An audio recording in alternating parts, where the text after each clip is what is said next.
नमस्कार दोस्तों, आप सभी का स्वागत है कहानी आपकी और मेरी ग्रहों की जुबानी यूट्यूब चैनल के ऊपर में। इसमें आज जो हम लोग बात करेंगे धनु लग्न के लिए अक्टूबर का महीना कैसे रहने वाला है। देखिए, धनु लग्न के लिए सबसे पहले आप जान लीजिए कि धनु लग्न काल पुरुष की कुंडली के अंदर में नवम भाव में आती है। नवम भाव जो रहता है वो भाग्य का रहता है, नवम भाव पिता का रहता है।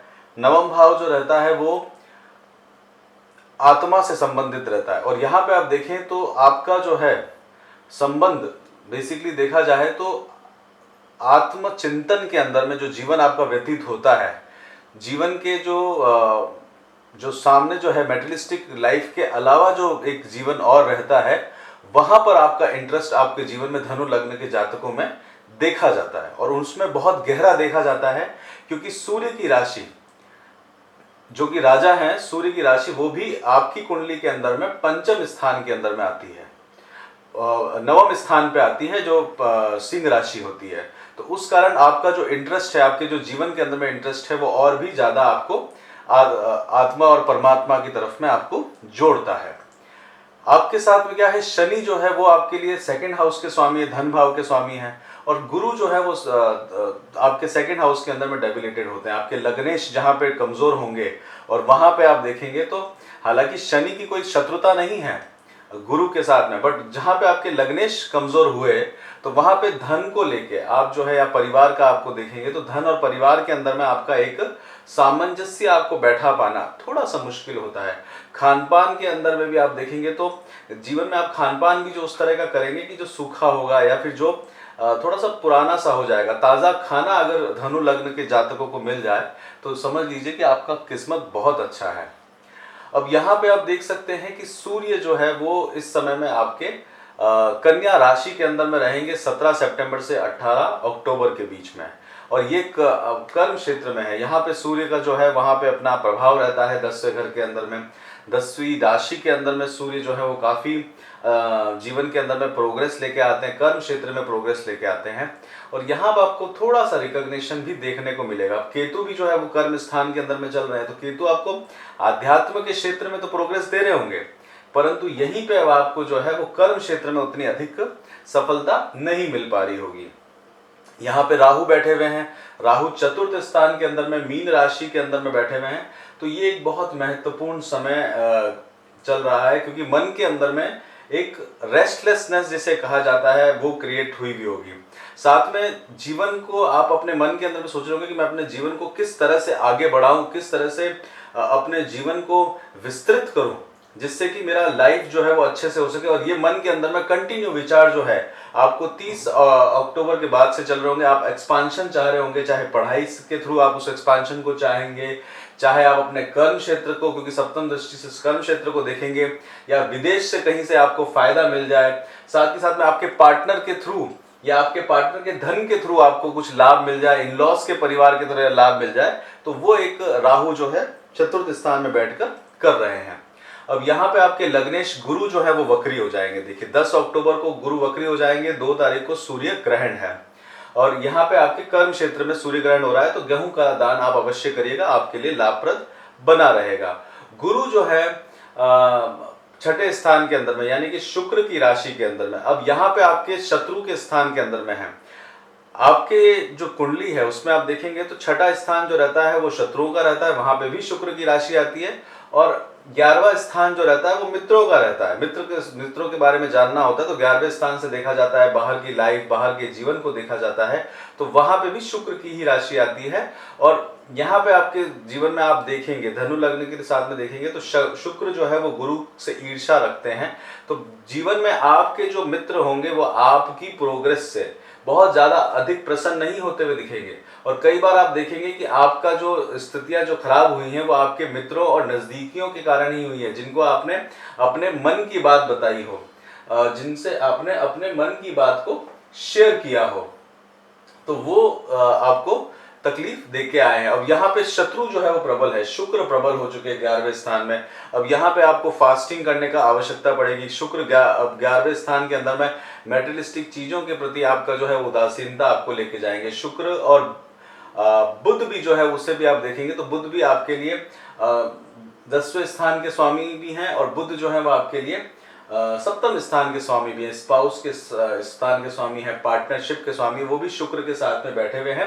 तो रिलेशंस में ध्यान रखिएगा कि जिन्स किसी भी अगर कोई मित्र है और कोई विशेष करके ओपोजिट जेंडर है आपका, या महिला मित्र है और आप महिला है तो पुरुष मित्र है, तो आगे चल के वहां सावधानी से रिलेशनशिप में जाइएगा ताकि आपको धोखा ना हो। देखिए शुक्र बुध के साथ में बैठा है, सप्तमेश जो है वो शत्रु के साथ में बैठा हुआ है, और जो कर्म क्षेत्र है वहां पे केतु ऑलरेडी वहां पे चल रहे हैं, तो डिटैचमेंट क्रिएट करके लेके आता है। अब यहाँ आप देख सकते हैं कि मंगल जो है, मंगल आपके पंचम स्थान के स्वामी भी हैं और अष्टम स्थान के स्वामी हैं, पर मंगल को जो है वो हम लोग पंचम स्थान का ज्यादा प्रभाव जानेंगे, क्योंकि मूल त्रिकोण की राशि है पंचमेश, और वहां पे मंगल जो है उच्च के होते हैं, और मंगल इस समय में करीब 20 अक्टूबर तक, 27 अगस्त से 20 अक्टूबर तक सप्तम स्थान में रहेंगे, और ये आपको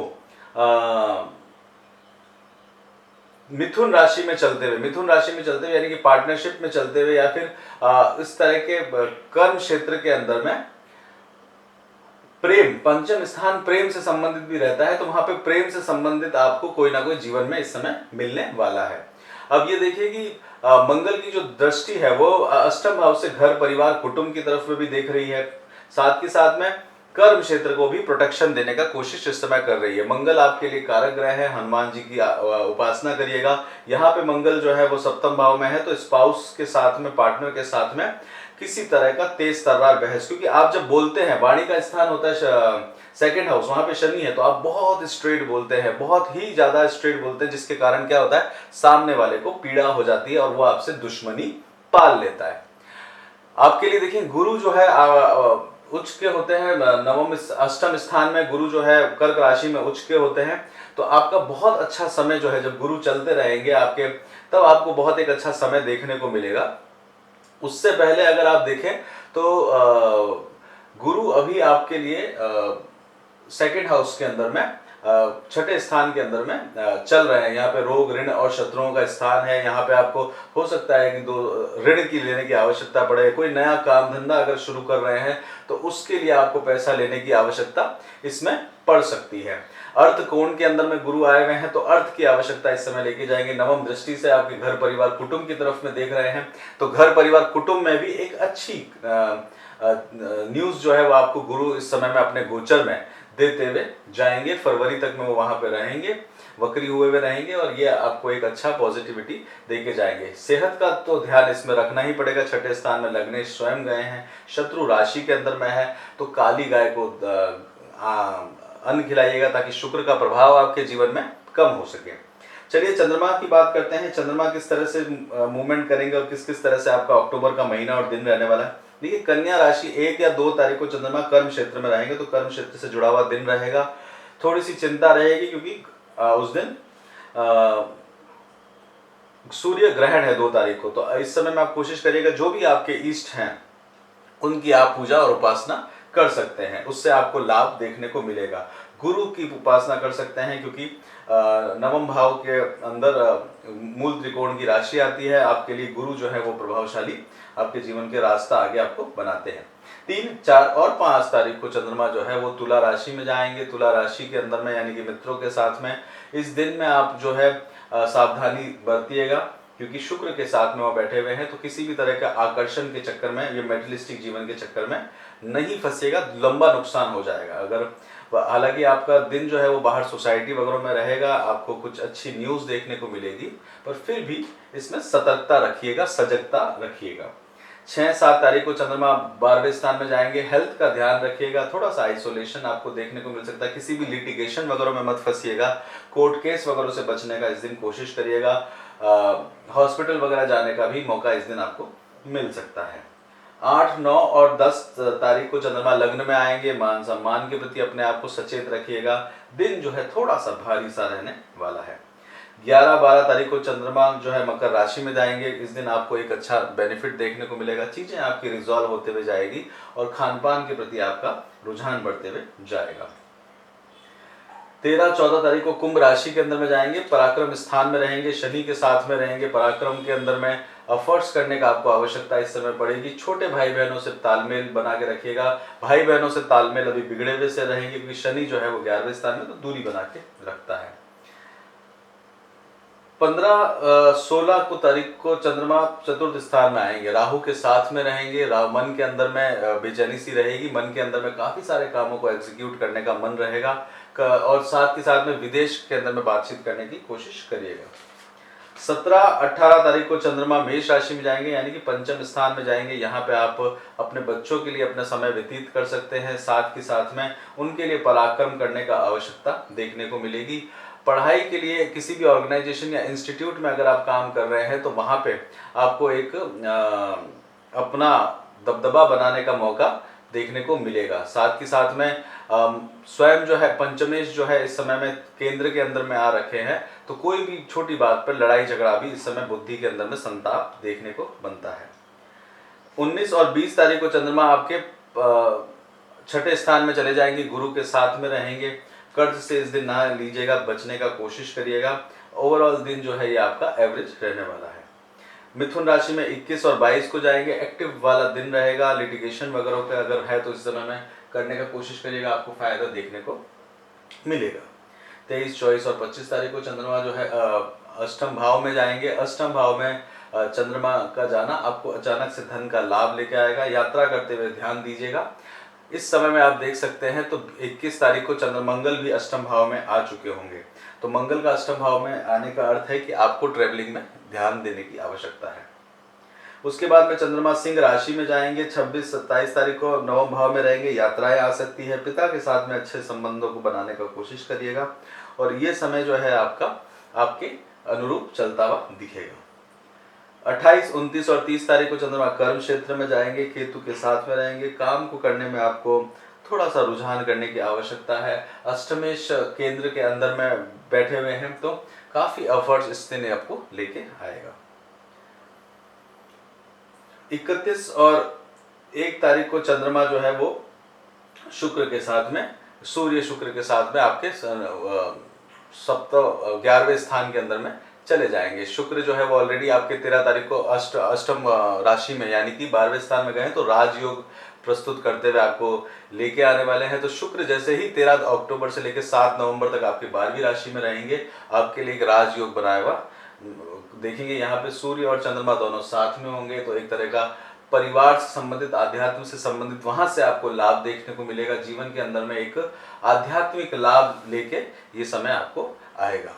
चलिए इसमें आगे की तरफ बात करते हैं हेल्थ के लिए। तो हेल्थ में अगर देखा जाए तो आपको ध्यान देने की जरूरत है। छठे स्थान में गुरु बैठे हुए हैं। कोई भी ग्रह अगर 6, 8, 12 में होगा तो लग्नेश अगर हो तो हेल्थ का ध्यान देने की आवश्यकता रहती है। शादी के लिए अगर आप सोच रहे हैं तो 11वें स्थान में शुक्र चल रहे हैं। मंगल जो है वो सप्तम स्थान में है, तो शादी के लिए समय उतना उपयुक्त नहीं है। जो भी आपको पार्टनर होगा वो थोड़ा सा एग्रेसिव सा होते हुए जाएगा। वैसे आपका पार्टनर जो रहता है बहुत अधिक वाचाल होता है, क्योंकि बुध की राशि वहां पे रहती है। एजुकेशन के बारे में बात करें, पढ़ाई के बारे में बात करें तो राहु बैठे हैं चतुर्थ स्थान में, तो नई नई चीजें सीखने का इस समय मौका मिलेगा आपको। आप नया कोर्स वगैरह कर सकते हैं, ये समय आपका वैसा चल रहा है जब से राहु वहां आए हैं। जॉब के लिए बात करी जाए, जॉब जो है वो आपका ओवरऑल आपका ठीक चलता रहेगा। जॉब के अंदर में प्रोग्रेस भी आपको होते हुए दिखेगी। बिजनेस के अंदर में थोड़ा सा कर्ज लेना पड़ सकता है, बट लॉन्ग टर्म में आपको एक अच्छा बेनिफिट पैसा मिलेगा। और गुरु बैठे हुए हैं धन स्थान में, तो फायदा लेके आएंगे। उसके बाद में बच्चों के लिए, संतान पक्ष के लिए अगर आप बात कर रहे हैं तो देखिए पंचमेश सप्तम में है। द्वितीय स्थान का स्वामी भी अपने घर से थोड़ा सा एक घर आगे है और 11वें स्थान में शुक्र बुध चल रहे हैं, तो बच्चों के लिए एक अच्छा समय आपका चल रहा है। अगर बच्चे वगैरह नहीं हैं आपके तो वहाँ के लिए आपके लिए एक अच्छा समय इस समय बना हुआ है। घर खरीदने बेचने के लिए तो ये घर खरीदने का बहुत अच्छा समय नहीं है। शत्रुओं से सावधान रहिएगा। शत्रु अब आपके ऊपर में थोड़े से मित्रों और शत्रुओं के बीच में जांच पड़ताल करके ही आप कूदें तो ज़्यादा बेहतर रहेगा। और ओवरसीज यानी कि विदेश जाना चाहते हैं तो विदेश जाने का मौका आपको मिलेगा। अभी जो है 2 महीने में मिलेगा, तो उसकी तैयारी आप अभी कर सकते हैं। कोई रेमेडी वगैरह करनी हो तो गुरु के मंत्र कर सकते हैं आप चाहें, और गुरु का ध्यान करने से आपको बेनिफिट लेके आएगा। गुरु के चरणों का ध्यान करने से आपके लिए बेनिफिट रहेगा, या जिसे भी आप पूछते हैं उसको याद करने से आपका जो समय है थोड़ा सा कर्म क्षेत्र के अंदर में अनुकूल होगा। और बुध की राशि में केतु बैठे हुए, तो धर्म से आपको धन लाभ भी देखने को मिलता है। इसी के साथ ही यहीं पे रोकते हैं। अपना खूब ध्यान रखिएगा, खुश रहिएगा। जय श्री राम।